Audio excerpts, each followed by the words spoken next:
My husband hit me in front of guests, but what I did left everyone in shock. Before we get started, a little roll call. Write down what city you're from, we're curious where we're being heard from. Now let's go. Everyone knew my husband was an asshole, but that night he outdid himself.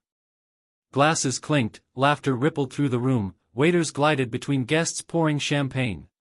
It was another big night for my husband, Ricardo, who liked to throw lavish receptions to show how successful and powerful he was and how he could keep things under control. And I was his perfect wife, always there, smiling, well-groomed, flawless. But that night, things didn't go according to plan. I don't remember what I said. Something about wine, about taste, maybe that he used to like other things. It was a perfectly harmless thing to say. But I saw Ricardo's face tense, something dark flicker in his eyes. And before I could think, he turned sharply toward me and slapped me on the cheek. Silence. Total, crushing, clammy silence. The guests froze, some with their glasses to their lips, some with their mouths open. The music continued to play, but it seemed alien, wrong, as if it had been turned on in another world where everything was still normal. I felt the heat on my cheek, the blood pounding in my temples. Something cold spilled inside and squeezed into a tight ball.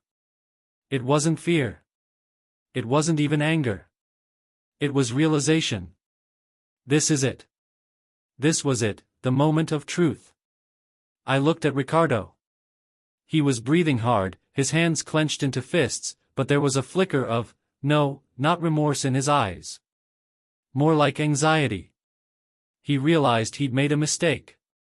Something had gone wrong. I straightened, ran my hand through my hair, as if I were fixing it after a light gust of wind, not a blow. Then I reached calmly across the table and picked up my champagne glass. Raised it. And smiling, she said, "Well, since this evening has become really frank, let's raise a toast." The room was still quiet. Only somewhere in the corner someone coughed awkwardly. The guests looked at each other, trying to understand, what the hell was going on? Why? Someone said, trying to lighten the atmosphere. I smiled even wider. For the truth. And I took a sip.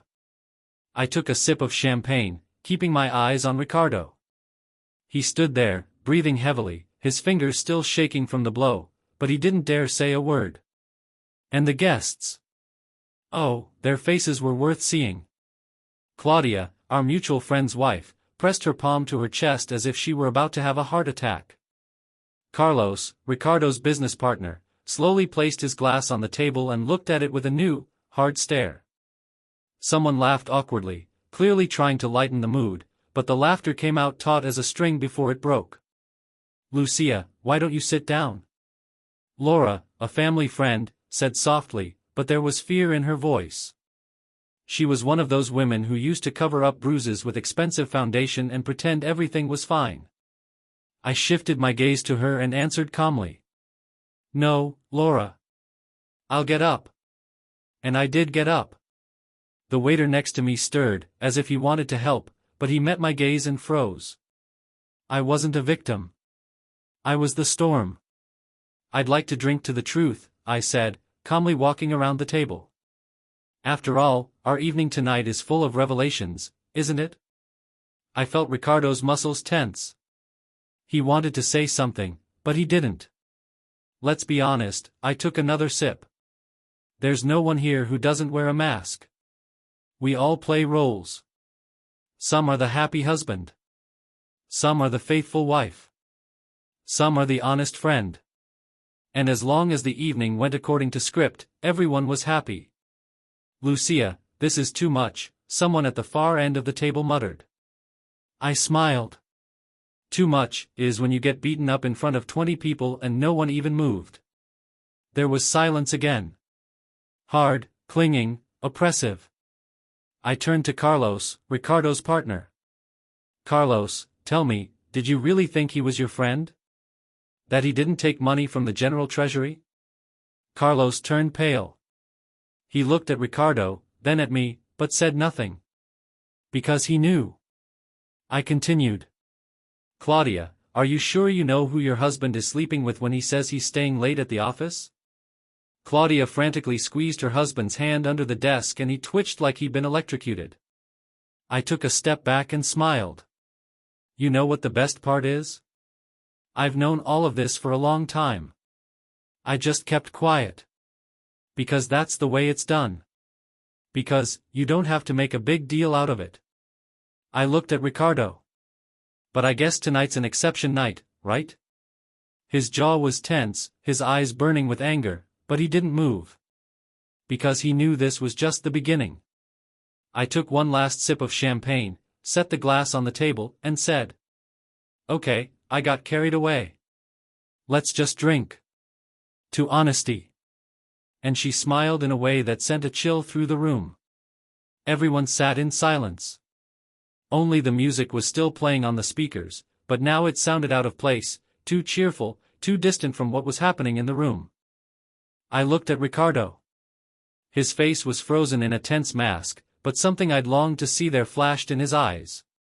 Fear. The guests looked at each other, but no one dared to be the first to defuse the situation. Everyone was waiting. For what? I knew it. They were waiting for me to do something familiar. Maybe I'd burst into tears. Maybe run to the bathroom and slam the door. Maybe I'd just put my head down, pretend nothing had happened, and the evening would go on as if nothing had happened. But no. I poured myself some more champagne, raised my glass and, with a smile, looked around at everyone present and said, "Well, friends. Let's drink to the truth." No one moved. I tilted my head. What, no one wants one? That's weird. And just 10 minutes ago, you were all laughing, having fun. Come on. It's just a game. It's like truth or dare. I took a sip and put the glass on the table. Let's do this. I'll start. Somewhere to my right, someone sighed awkwardly. Here's Claudia, for example. You're such a beautiful couple with your husband. Always together, so sweet. Except, I made a thoughtful face. Why did you tell me you were sick of him? Claudia inhaled sharply. Lucia, what kind of nonsense is that? I smiled. Maybe. Except I'm wondering. Sergio, did you know that your wife thinks you're boring and that she's, and I quote, sick of your bed life? Dead silence. Sergio looked at Claudia. Claudia opened her mouth but said nothing. I shrugged my shoulders. All right. Maybe that was too harsh. Let's take something lighter. I turned to Carlos. Carlos, you said Laura was the love of your life. Just like in the novels. So romantic. Except. I pulled out my cell phone and ran my finger across the screen. Oh, who's that in the video? Weren't you the one kissing the waitress at the pool an hour ago? Carlos turned pale. Laura slowly turned her head toward him, her face white as a sheet. You what? Laura, baby, this is some kind of mistake. A mistake? I laughed. Of course it was. The waitress must have jumped into your lap. Carlos gave me an angry look. Where did you get that? That's an interesting question, I squinted. Is there anything else I might have, Carlos? He didn't say anything. Now everyone was silent. I turned to Ricardo. What do you think, darling, should we continue? Or is that enough for today? He was silent. His fingers were white with tension, and he was clutching his glass. Lucia, said Sergio, who had been silent until then, this isn't funny. I turned to him. Who said it was funny to me? I leaned closer to him and said a little more quietly. You think you're the boss here too, don't you? That you control everyone, that your wife isn't going anywhere, that your friends will never betray you? He frowned. I smiled. And you're wrong, too. I took the glass again. So let's drink to the truth, friends. I took a sip. At that moment, everyone realized that this was an evening they would remember forever. Ricardo clenched his teeth so that his cheekbones were jaundiced. Carlos looked at me like a snake about to lunge. Laura, poor Laura, sat frozen with a blank stare, digesting what she'd just heard. And me? I was savoring the moment. You see, people spend their whole lives believing two things: that the truth will set them free and that their dirty secrets will remain secrets. But here's the paradox: the truth only frees the person who tells it. But for those who are told it, it's more often than not a sentence. I twirled the glass in my hands, watching the champagne bubbles rise up, and said quietly, "Well, my dears, would any of you like to say something yourself? Or shall we continue the game?" Silence. What an amazing silence. Carlos was the first to go. He stood up abruptly, his chair creaking on the parquet. "This is bullshit." His voice didn't sound as confident as he wanted it to. "You're talking nonsense, Lucia. Just the drunken ramblings of a hurt woman." I raised my head slowly, smiling lazily. Offended? I stood up, coming so close to him that he recoiled. "Do you really think that's an offense?" I leaned toward him and whispered so only he could hear. "You know what a real offense is? It's when I watched you steal money from Ricardo for years. And I didn't say a word." Carlos froze. The guests started to look around, not understanding what I'd said, but he understood. "Lies," he breathed out, but he didn't sound so sure. "It's true," I replied calmly, and then I spoke again, louder so everyone could hear. "I didn't realize you were such a cheap thief, Carlos. I should have known, though." Ricardo slowly turned his head toward him. "What is she talking about?" Carlos blushed. "Ricardo, you know me. We're partners. This is absurd." I pulled out my cell phone. "You did? How about this?" I pressed the button and Carlos' familiar voice filled the room. "That idiot doesn't notice anything. He thinks he's a shark, but I beat him a long time ago. The money is being withdrawn cleanly, offshore, no one will find anything." Carlos turned pale. The guests gasped. "Lucia dash," he started, but I held up my hand. "Don't." Ricardo rose slowly, his face flushed purple. "Is it true?" Carlos started to back away. "It's not what you think." "You stole from me?" Ricardo bellowed, causing everyone to flinch. And that's when I realized the show was heating up. Carlos rushed for the exit. Ricardo followed him. The guests started to clamor, and the room went into chaos. But I was just smiling. What a great night, right? I picked up my glass again, took a sip, and turned to the others. "Who's next?" Carlos flew out the door, followed by Ricardo. Their screams echoed through the mansion, but I didn't care anymore. I wasn't done yet. I shifted my gaze to the guests. These people were close to me. Well, how close? More like neighbors in hell, where everyone smiled but stank of sulfur and rotten secrets. "Well," I put my glass on the table, "while we're here, why don't we continue?" The guests were silent. Shock, fear, hope that I wouldn't say their names. But I knew who to name. I turned to Laura. "Honey, you're so quiet. What are you thinking about?" She didn't answer, but slowly shifted her gaze to Carlos, who was no longer in the room. "About your husband betraying you?" She shuddered. "About wasting your best years on a man who fucks waitresses?" Her lips quivered. "Or dash," I paused so everyone could feel the tension, "about the fact that you're not a saint either?" Laura looked up at me sharply. "What? Oh, you didn't think I knew?" I squinted my eyes. "The cute boy from the gym, huh? What's his name? Diego?" The guests gasped. Laura blushed and clenched her fists. You're lying." "I am?" I pulled out my cell phone. Everyone already knew what was about to happen. "Laura, you're incredible. If your husband knew you'd run to me like that after dinner." The man's voice sounded so distinct that Laura squirmed in her chair. How interesting, isn't it? I grinned. You're all so perfect, so right. Until someone turns on the tape. No one spoke. Only Claudia, holding her glass with trembling hands, dared to ask. Why are you doing this? I looked at her. Because I'm sick of playing your game. What game? I grinned. The game where you can beat a woman and no one will even stand up for her. The game where a husband cheats on his wife, but everyone keeps quiet because it's none of our business. A game where everyone eats lies by the spoonful and pretends it's the right thing to do.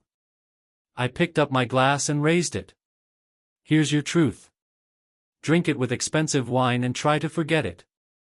No one moved. I leaned closer to Claudia. You know too, don't you?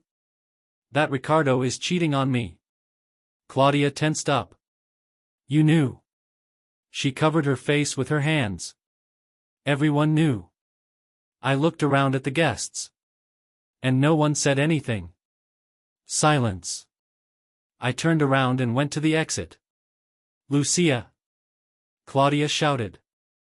I turned around. What? She looked at me with wide eyes. What now? I wondered.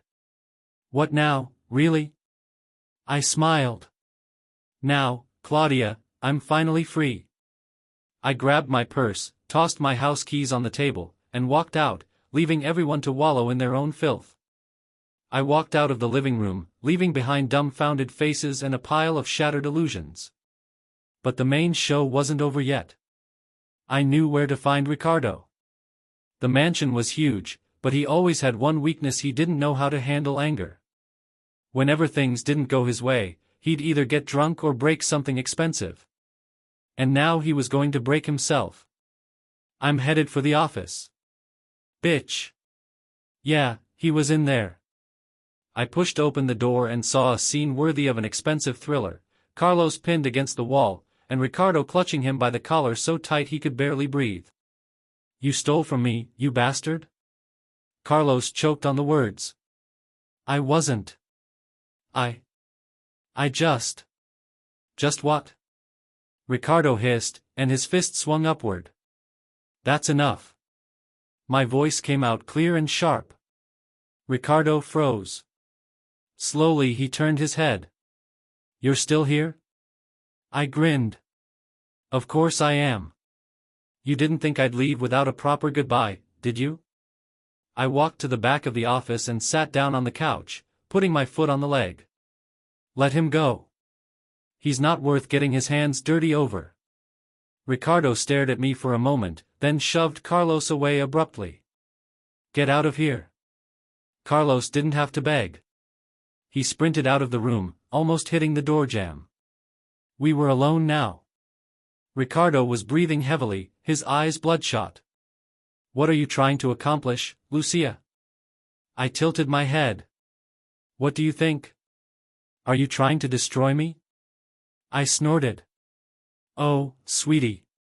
I've already done that. I pulled out my cell phone. Ricardo tensed. Your tapes again?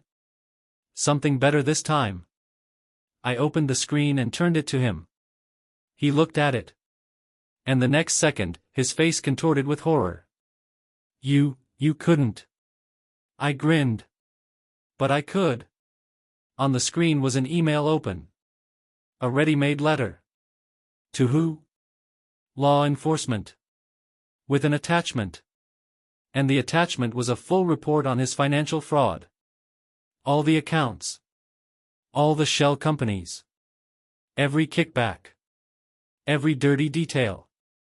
I think the prosecutor would be interested. I twirled a strand of hair around my finger. What do you think? Ricardo slowly turned pale. Lucia, his voice became hoarse. Look, we can. What? Make a deal? I laughed. How?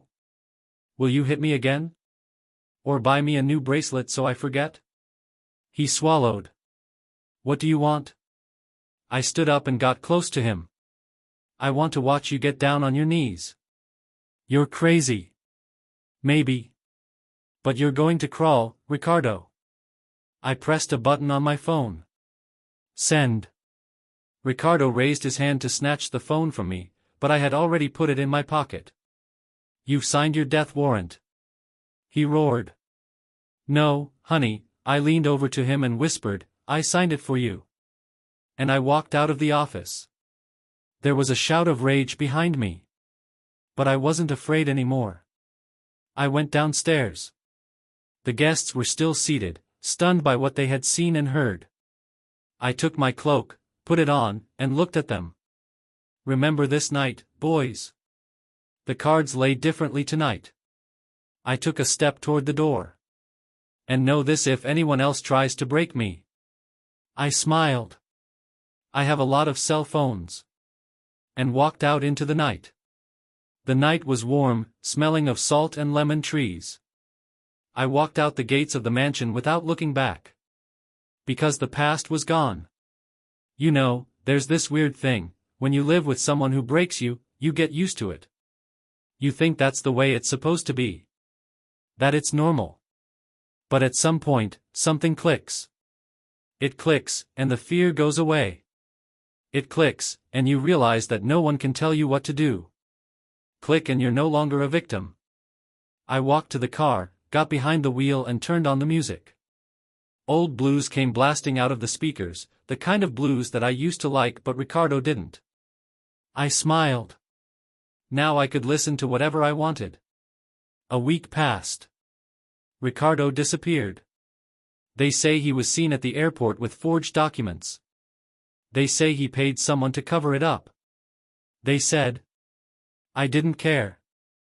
I sat on the balcony of my new apartment with a glass of wine and looked out over the city. Carlos is on trial.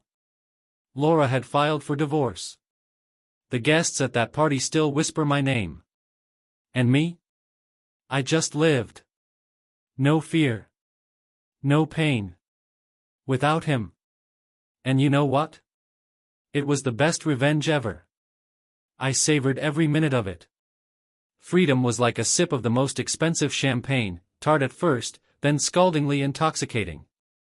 My new apartment was small, but with huge windows and a balcony where I could watch sunsets for hours. Without his screams. Without his punches. Without his lies.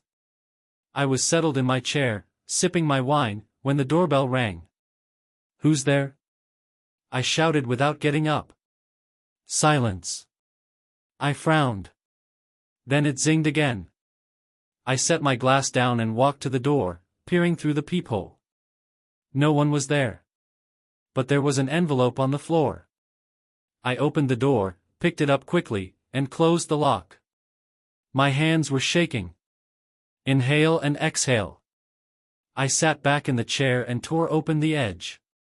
There were only two things inside. A black and white photo of me on the balcony, this morning. A note, "We're not done yet, honey." I felt a tight knot in my stomach. It's him. He's out there somewhere. I jumped up, popping out onto the balcony, looking around the street. People, cars, cafes, streetlights. No one looked suspicious. But he was here. I slammed the door shut sharply, locked the locks, and sat down on the floor. Thought I'd gotten rid of him? I muttered to myself. For a second, fear came over me. But then another feeling came. Anger. No. I won't let him keep me in the shadows again. I won't be victimized again. I stood up, grabbed my phone, and started typing a message. Want to play a game, Ricardo? Fine. But I make the rules now. I hit send. And smiled. Now it was really interesting. I stood at the window and looked out at the street. My heart was beating steady. There was no more fear. Somewhere out there, in the shadows, he was watching me. Thinking I'd be scared. That I'd tuck my tail and run again. But he'd forgotten who I was now. I slowly picked up my phone and started typing. Stop hiding. Show yourself. I knew he would read it. The question was how soon. 3 days passed. 3 days without sleep. 3 days of waiting. 3 days in which I bought a gun. Yeah, I wasn't going to be an easy target. On the 4th day, the phone rang. Lucia. Finally, I smiled. It took you 3 days to work up the courage? He grinned. You've changed. You know I've always been like this. You just underestimated me. Silence. Do you think you've won? No, Ricardo. I do. I hung up. The next morning I woke up to the sound of footsteps on the landing. I got up, picked up my gun and walked to the door. I quietly looked through the peephole. No one was there. But there was an envelope on the floor again. I picked it up, opened it. Inside was a single phrase. Do you want war? It's on. I smiled slowly. Great. I closed the door, locked the locks, and went to make coffee. Let him think I'm afraid. Let him play his cheap games. But he doesn't know yet that I'm the hunter this time. I took a sip of coffee and looked at the envelope. Ricardo thought he was keeping me in fear. But he was wrong. He taught me to be ruthless. Did he think I was his prey? No, sweetheart. Now I'm the one who hunts. I smiled, placed the envelope on the table, and typed a message. I'm waiting for you, Ricardo. Send. From now on, he has only 2 options. Run. Or face me. But one thing I knew for sure. The game was just beginning.